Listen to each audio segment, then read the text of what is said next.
Bolani yo'naltiruvchi qanaqadir voy yaxshi odam bo'lgin, inson bo'lgin deymiz.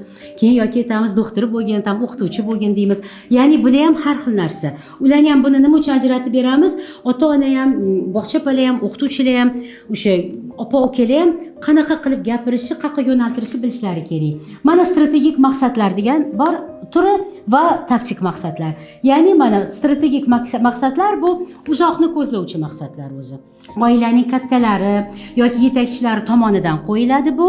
Ya'ni uni opa-ukalar emas, men xohlayman, kattalar aytadi, mana siz yaxshi inson bo'lgin, insofli bo'lgin yoki opa-ukalar ahil bo'linglar yoki korxonani rahbari aytadi, bizani korxonamizda bunaqa qonun qoidalar deb strategik maqsadlarni. Ular keng bo'ladi, o'sha aytgandek, jipslashtiruvchi bo'ladi, umumiy bo'ladi va bilasizmi, u albatta qadriyatga asoslangan bo'lishi kerak bo'ladi.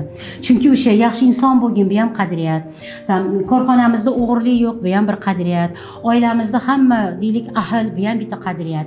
Ya'ni strategik maqsadlar umumiy qilib o'sha oilami, korxonami, sinfmi, gruppami yo'naltirib olib ketadi.